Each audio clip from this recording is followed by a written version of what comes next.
Airlangga Hartarto adalah sosok yang digadang-gadang akan maju pada Pilpres 2024 mendatang. Tumbuh di lingkungan keluarga yang berhubungan erat dengan dunia politik, Airlangga memulai karirnya dengan masuk menjadi anggota Partai Golkar di tahun 1998. Kemampuannya di bidang manajerial serta jiwa kepemimpinan yang tinggi membuatnya ditunjuk sebagai wakil bendahara dan ketua DPP Partai Golkar.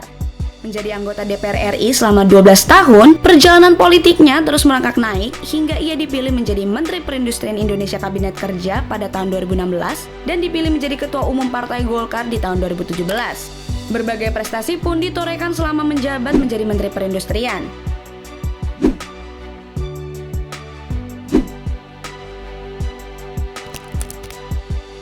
Di bawah kepemimpinan Airlangga juga, Partai Golkar berhasil mengklaim kemenangan di 165 wilayah dari 270 wilayah yang terdaftar dalam Pilkada 2020. Kinerjanya yang baik membuat Airlangga kembali terpilih secara aklamasi sebagai Ketua Umum oleh seluruh anggota Musyawarah Nasional Partai Golkar pada tahun 2019.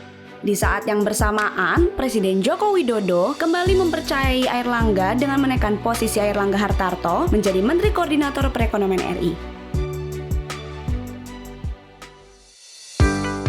Sejak pandemi, peran Airlangga sebagai Menko Perekonomian sangat dirasakan. Presiden Joko Widodo pun kembali mempercayakan penanganan situasi krisis ini kepadanya.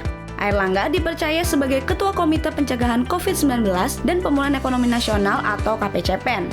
Berbagai kebijakan-kebijakan strategis dilakukan Airlangga sebagai Ketua KPCPEN, mulai dari pemberlakuan pembatasan kegiatan masyarakat, penyediaan vaksin bagi seluruh rakyat Indonesia, mengembangkan keahlian dan mengadakan program Kartu Prakerja, pemberian berbagai insentif kepada masyarakat, dan pembiayaan kredit usaha rakyat atau KUR bagi UMKM. Semuanya kini menuai hasil yang positif. Ekonomi Indonesia pun terbukti bisa bertahan dan bangkit kembali.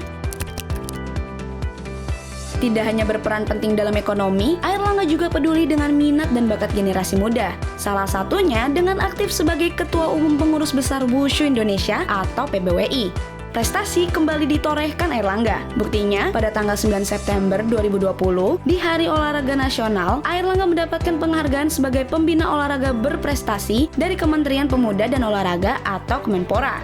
Selama di bawah kepemimpinan Airlangga, Wushu Indonesia berhasil meraih sejumlah prestasi, diantaranya sebagai berikut.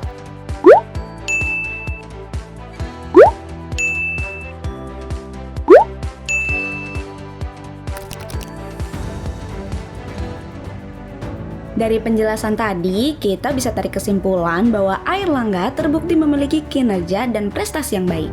Selain itu, untuk mengatasi dan mencegah tantangan serta ancaman krisis ekonomi dunia yang berdampak pada Indonesia, kita semua perlu mendorong dan mendukung sosok yang ahli dan handal di bidang perekonomian, yang tentunya sudah terbukti dan teruji berhasil menangani krisis. Dan saat ini hanya ada satu sosok yang memenuhi semua kriteria tersebut, dan dia adalah Airlangga Hartarto.